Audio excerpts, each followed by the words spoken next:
राष्ट्रीय आय, इसको हम लोग देखेंगे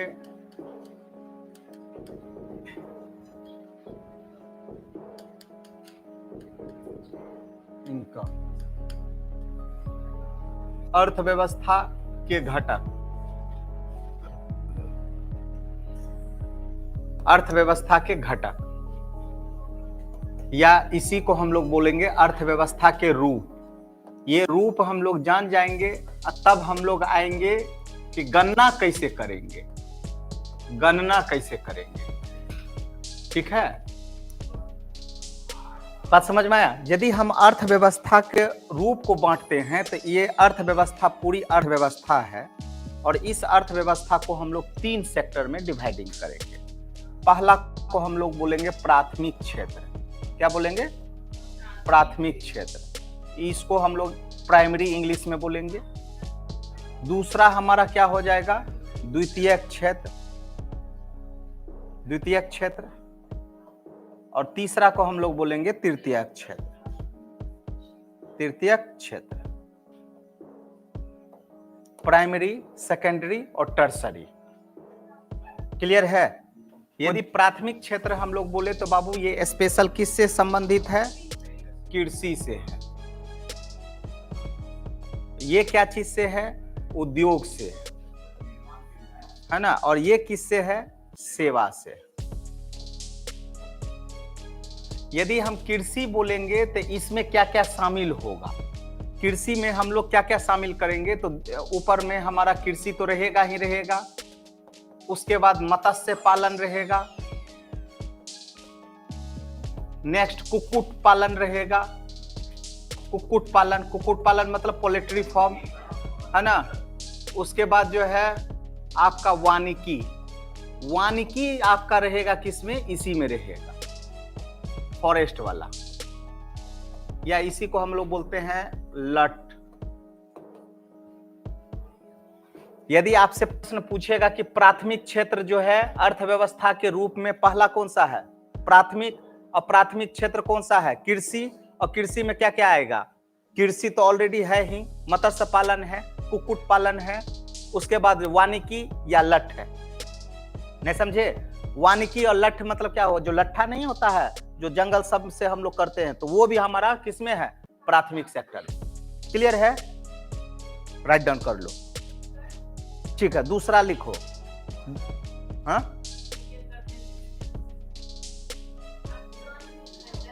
वानिकी मतलब जो जंगल वाला है, फॉरेस्ट वाला, उसको भी हम लोग प्राइमरी में ही रखेंगे।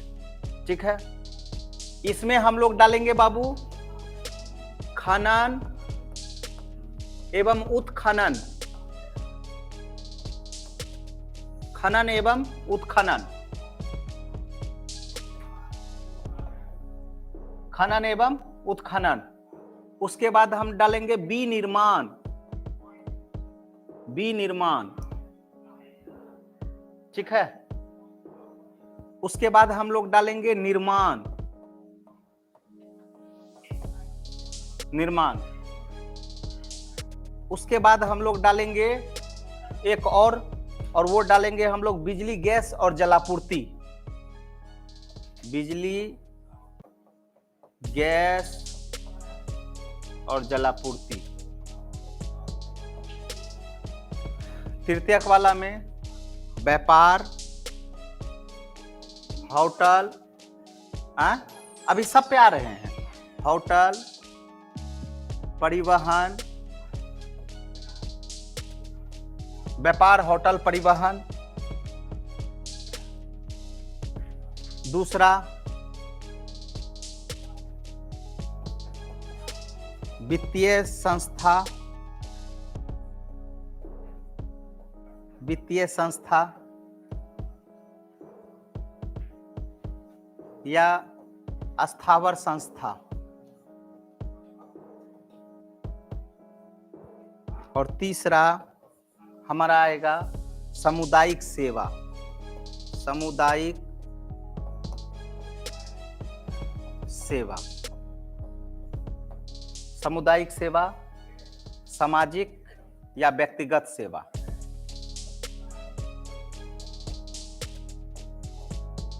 व्यक्तिगत सेवा। यदि आपसे प्रश्न पूछा कि राष्ट्रीय आय क्या है, तो आपको बोलना है कि एक वित्तीय वर्ष में कितना बाबू, एक वित्तीय वर्ष में, फाइनेंशियल ईयर में। तो फाइनेंशियल ईयर कल बताए थे कितना से कितना तक है, 31 मार्च से लेकर के 1 अप्रैल तक, यह हमारा फाइनेंशियल ईयर है। तो एक वित्तीय वर्ष में वस्तु सेवा का मौद्रिक मूल्य क्या कहलाएगा, मौद्रिक मूल्य क्या कहलाएगा, राष्ट्रीय आय कहलाएगा। तो बाबू हमारे पास सवाल आ गया कि एक वित्तीय वर्ष में हमारे पास दो ही काम होगा, या तो हम लोग वस्तु प्रोडक्शन करेंगे या तो हम लोग सर्विस देंगे, सेवा करेंगे। उसका हम लोग वैल्यू निकाल लेंगे, कीमत निकाल लेंगे, और कीमत से हमको क्या पता चल जाएगा, कोई दिक्कत, राष्ट्रीय आय, मेरा राष्ट्रीय आय कितना है। यदि आपसे प्रश्न पूछा कि राष्ट्रीय आय किसको बोलेंगे, तो एक वित्तीय वर्ष में वस्तु और सेवाओं का मौद्रिक मूल्य क्या कहलाएगा, राष्ट्रीय आय कहलाएगा। ये तो हमको पता चल गया। लेकिन राष्ट्रीय आय का जो घटक होगा तो पूरी अर्थव्यवस्था को हम लोग 3 भाग में डिवाइडिंग करेंगे। इससे ना हमको पता चलेगा कि कितना हमारे पास एग्जैक्ट आया, नहीं समझे। इससे हमको पता चलेगा तो या तो वस्तु है, नहीं तो क्या है, सेवा है। तो इसी में देखो तो दो ही चीज होगा ना, या तो क्या कर रहा है, प्रोडक्शन कर रहा है वस्तु, और नहीं तो क्या कर रहा है, सर्विस कर रहा है। भले हम लोग ये द्वितीय क्षेत्र में उद्योग दिए हैं, लेकिन ये भी मेरा क्या है, कोई ना कोई वस्तुएं ना है, नहीं समझे। तो दो ही चीज होगा, या तो वस्तु का क्या होगा, उत्पादन होगा, नहीं तो सर्विस देगा। क्लियर। तो वस्तु और सेवाओं का मौद्रिक मूल्य क्या कहलाएगा, तो राष्ट्रीय आय कहलाएगा। राष्ट्रीय आय को ज्ञात करने के लिए उसका जो है 3 घटक है, अर्थात अर्थव्यवस्था के 3 घटक है। पहला प्राथमिक क्षेत्र, द्वितीय क्षेत्र और तृतीय क्षेत्र। यदि हम लोग प्राथमिक क्षेत्र में बात करेंगे तो पहला हम लोग सेक्टर बोलते हैं कृषि। कृषि में तो कृषि तो आप लोग जान रहे हैं, मत्स्य पालन भी जान रहे हैं, कुक्कुट पालन मतलब जितना भी हम लोग मुर्गा मुर्गी है ना, बत्तख बत्तखनी सब आता है, वो सब उसमें चल जाएगा। किसमें, कुक्कुट पालन में। वानिकी जो जंगल वाला चीज है, लठ वाला, वो भी हमारा इसी में आएगा। आपसे जो प्रीलिम्स में क्वेश्चन दे देगा कि यहाँ देगा कि प्राथमिक क्षेत्र में कौन शामिल नहीं है, कौन शामिल है, तो उस समय माथा चकरा जाएगा। सब कोई तो आप जान रहे हैं कृषि, कृषि नहीं रहेगा, ठीक है ना, वहां ये सभी रहेगा। तो आराम से बात दीजिएगा, ठीक है। उसके बाद ये क्लियर हो गया। द्वितीय क्षेत्र में खनन एवं उत्खनन। तो खनन और उत्खनन तो आप लोग जानते ही हैं, जो जितना भी हमारे पास माइन सब है, ठीक है, जैसे हम लोग कोयला ही करते हैं, ये कर ली। अब यहां देखो 2 वर्ड दिया है, विनिर्माण और निर्माण। 2 वर्ड दिया है, ठीक है, निर्माण और विनिर्माण। ये दोनों में अंतर क्या है। यदि हम तुमसे ऐसे सिंपल बोले कि खोज और आविष्कार में, खोज और आविष्कार में क्या अंतर है। जैसे एक सिंपल, ये क्या है, मेरा पेन है, पेन में ना इसके ऊपर ये लगा हुआ है, इसके नीचे जो है ये है, ठीक है ना। मतलब ऑलरेडी ये पहले से 5 सामान मिला, तब एक का क्या हो गया, मेरे पास निर्माण हो गया। और वो क्या चीज बना, तो पेन बना। मतलब पहले से हमारे पास 5 चीज खोजा गया था, उस 5 चीज को कंपाइल एक कर दिए और एक नया चीज का आविष्कार हम कर दिए। बात समझ में आया ना। तो ये हमारा हो गया, यही है हमारा विनिर्माण और निर्माण, ठीक है। विनिर्माण मतलब क्या हो गया, एक नया कोई चीज हम बना देंगे। अब मान लो कि हम टायर है, टायर है, ये टायर जो है हो सकता है कि हम निर्माण कर लिए हैं। ये टायर हम जो है हवाई जहाज में भी लगाएंगे, ट्रक में भी लगाएंगे, है ना। तो वो अलग अलग चीजों में हम लोग जब करेंगे तो वो हमारा क्या हो जाएगा, विनिर्माण। बात समझ में आया ना, कोई दिक्कत, दिमाग में सेट हो गया। चलो, बिजली गैस और जलापूर्ति। तो बिजली जानिए रहे हो, गैस जानिए रहे हो, जलपूर्ति भी जानिए रहे हो, क्लियर है। तो ये चारों चीज किस में आएगा, द्वितीय क्षेत्र में, है ना, कोई दिक्कत। और द्वितीय को हम लोग क्या कहते हैं, उद्योग सेक्टर। तीसरा जो हमारा तृतीयक है, इसको हम लोग बोलते हैं सेवा। मतलब सेवा मतलब इन द सेंस हो गया कि यदि आप व्यापार कर रहे हैं, ठीक है, या होटल में रह रहे हैं या कहीं परिवहन जा रहे हैं, तो आप किसको पैसा को दे रहे हैं? ठीक है, तो कहीं ना कहीं सेवा दे रहा है और सेवा के बदले में आप उसको क्या दे रहे हैं? पैसा दे रहे हैं। ठीक है, तो ये हमारा व्यापार, होटल, परिवहन ये सेवा कर रहा। वित्तीय संस्था भी जो बैंकिंग सेक्टर है, ठीक है, वो भी आपसे लोन दिया, इकट्ठा दे दिया और फिर धीरे धीरे वो ले लेगा, तो वो कहीं ना कहीं क्या किया? सेवा जो दिया तो उसके बदले में आपसे लेगा। क्लियर है? अस्थावर संपत्ति मतलब समझे, इसको हम लोग बोलते हैं रियल एस्टेट, खरीद बिक्री वाला काम, अस्थावर संपदा है ना। अस्थावर संस्था, इंग्लिश में इसको बोलते हैं बाबू रियल एस्टेट। बहुत आज के दिन में ये सर्विस है, बैठे बैठे वो काउंटर खोल लेता है और खरीद बिक्री का काम स्टार्ट कर देता है। जमीन ए का बेचा बी को, खरीदा सी, मान लो, और तीनों से प्रॉफिट कमा लिया बैठे बैठे। नहीं समझे? तो वो जो कमाया किसके लिए कमाया? सर्विस जो दिया आपको उसके बदले में। समझ में आया? हाँ, चल नेक्स्ट। उसके बाद आ जाइए सामुदायिक सेवा। यदि मान लीजिए सामुदायिक सेवा या सामाजिक सेवा या व्यक्तिगत सेवा है, यदि एक व्यक्ति है, मिल करके हम लोग अभी पानी पिलाए ना मनाली चौक पे, तो सामुदायिक था, सब कोई मिल करके हम लोग पानी पिलाए। ठीक है, तो क्या किए? सेवा किए। बदले में कुछ मिला? नहीं मिला। क्या मिला? है ना, आत्मसंतुष्टि। उसी से चलेगा जीवन। ठीक है, मतलब वहां क्या हो गया कि वो हम सर्विस दिए, वो सर्विस हमारा निःशुल्क दी। क्लियर है? हाँ, इसमें हॉस्पिटल, स्कूल सब आ जाएगा। ठीक है, बदले में मान लीजिए कोई हॉस्पिटल है, वहां आप दिखा रहे हैं सरकारी स्कूल, सरकारी में, तो पैसा तो नहीं देते हैं, तो वो सर्विस दे रहा है, तो उसका फंडिंग कोई और चला रहा है।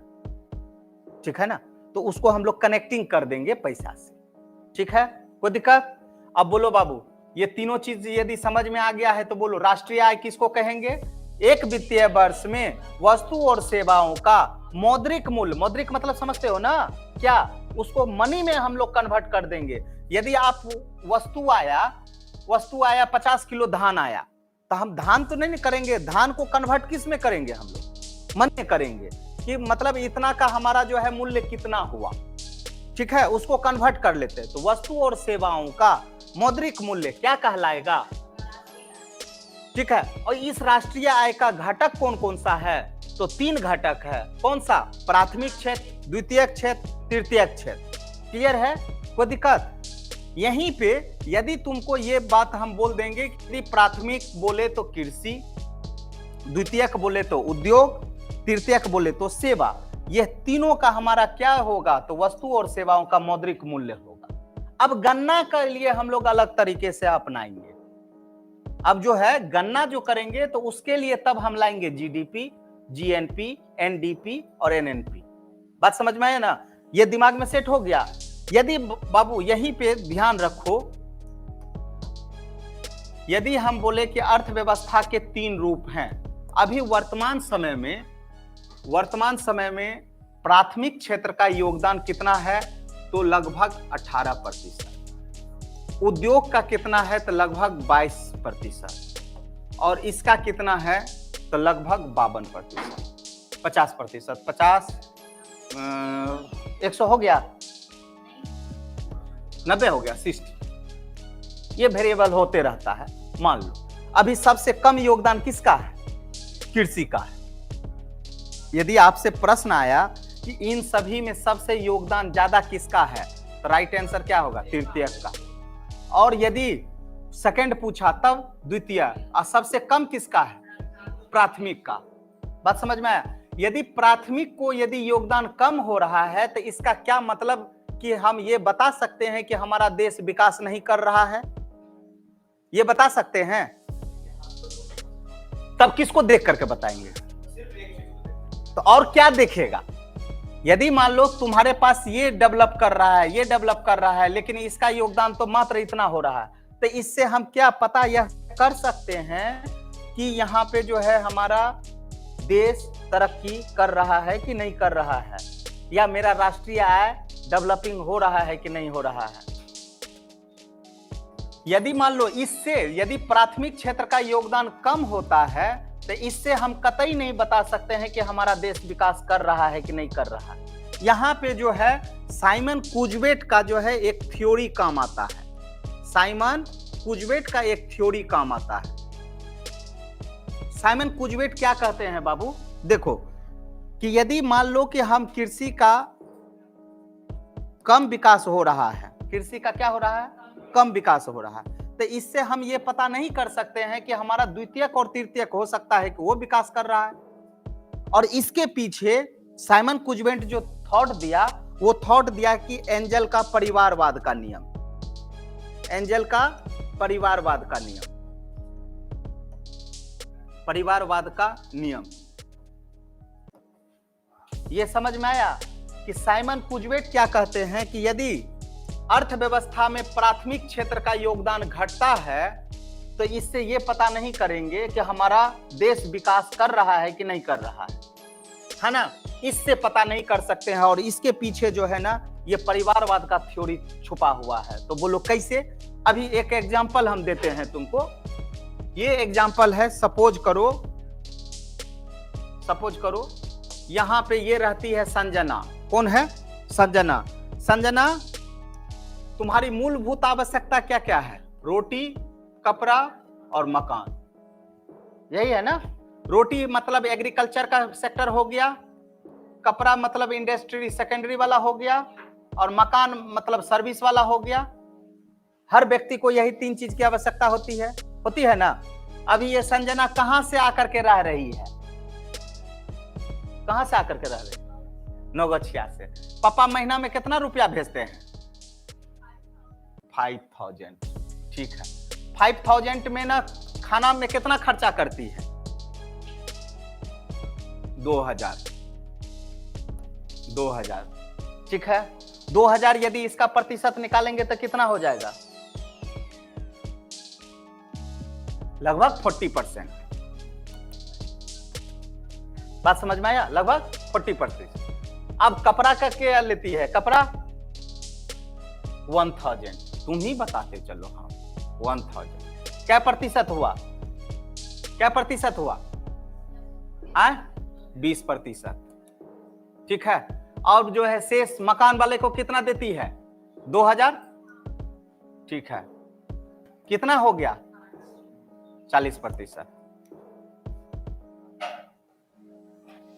नहीं हुआ, टोटल तुम्हारा कितना हो गया, 100% हो गया। 2000 5000 में अभी कितना निपटा रही है। कल के दिन मालूम चला इस संजना बन गई SDM। क्या बन गई, SDM। अब इसका वेतन हो गया 5000 के जगह 50,000। कितना हो गया, 50,000। ठीक है, तो बोलो बाबू, ये जो खाना खा रही थी 2000 का, तब ऐसा तो नहीं है 50,000 वेतन मिलेगा तो खाना जो है क्या हो जाएगा कि मतलब 50,000 का खाने लगेगी, नहीं। तो आज भी उतने खाना खा रही है, अब थोड़ा सा आइटम बढ़ जाएगा। 2000 के जगह हम 5000 खर्चा, अरे 10,000 खर्चा कर दे रहे। क्या प्रतिशत हुआ,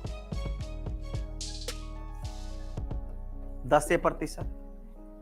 अब इसका शौक कहां बढ़ जाएगा, कपड़ा पे और मकान में। अब ये कपड़ा जो खरीदेगी वो 20,000 का खरीदेगी, 15,000 का खरीदेगी,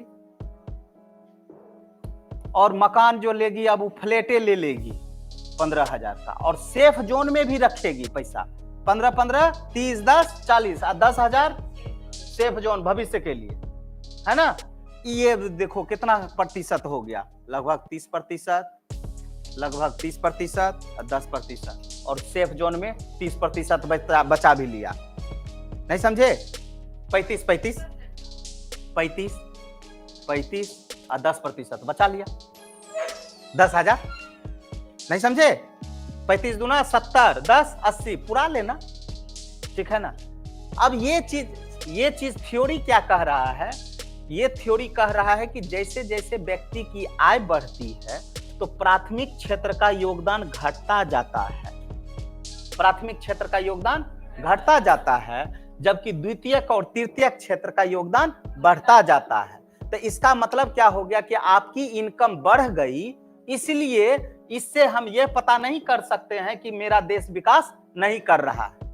बात समझ में आया? मतलब वो आय इनकम बता दिया कि अब हमारा जो है यहाँ पे ज्यादा खर्च हो रहा है, यहाँ पे नहीं हो रहा है। इसके पीछे और दूसरा रीजन ये है, किसान का बेटा कभी किसान नहीं बनना चाहता। तुम लोग को पढ़ने के लिए यहाँ भेजा गया है, तो तुमको कल के दिन बोलेंगे जाओ एकदम खेती करना स्टार्ट करो, नहीं करेगा। बात समझ में आया? तो इसके जगह तुम्हारा ध्यान रहता है कि हम ऐसा काम करें जिसमें हमको जो है मतलब इसको निचले स्तर का दर्जा दे दिया गया है, जबकि इसको आने वाले समय में हमको उद्योग का दर्जा देना होगा। कल के दिन कृषि करे तो गर्व के साथ करे, जबकि पूरी अर्थव्यवस्था किस पे टिकी है? कृषि पे। बात समझ में आया? और इसी कृषि को अभी गौण कर दे रहे हैं। नहीं समझे मेरा बात? प्रतिशत मेरा क्या हो रहा है? घट जा रहा है। इसका मतलब क्या है कि तुम्हारा इनकम बढ़ गया है तो उसका प्रतिशत ऑटोमेटिक है कि घटेगा ही घटेगा। और इससे हम कभी यह ध्यान नहीं लगा सकते हैं कि मेरा भारत विकास नहीं कर रहा है ना? भले इसको हम लोग निचले पायदान पे दे दिए हैं, निचले द्वयम पे दे दिए। क्लियर है? कोई दिक्कत? साइमन क्यूजवेट का थ्योरी क्या कहता है कि बाबू यदि विकास कर रहा है तो इससे हम कदापि नहीं लगा सकते हैं कि हमारा जो है मतलब द्वितीयक और तृतीयक क्षेत्र का योगदान बढ़ रहा है, जिसके कारण हम लोग विकसित होते जा रहे हैं। ठीक है ना? स्टार डाल करके लिख लो। इसका मतलब क्या हो गया बाबू? कृषि घटा, कृषि का योगदान कम, और उद्योग और सेवा दोनों बढ़ेगा। नहीं समझे? नहीं समझे? कृषि का योगदान क्या हो गया? कम हो गया, और उद्योग का योगदान क्या बढ़ गया, और सेवा का योगदान बढ़ गया। ये तब बढ़ा जब हमारा इनकम क्या हो गया था? बढ़ गया था। नहीं समझे? इनकम जब हमारे पास कम रहता है तो हमारे पास जो है कुजवेट के अनुसार कृषि क्षेत्र के भाग में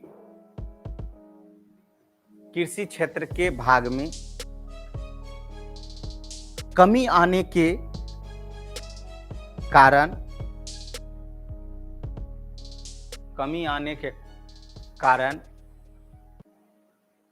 एंजल का परिवारवाद का सिद्धांत है, जिसके अनुसार ज्यों-ज्यों परिवार की आय बढ़ती है त्यों-त्यों परिवार के बजट में भोजन पे होने वाला व्यय प्रतिशत घटता जाता है।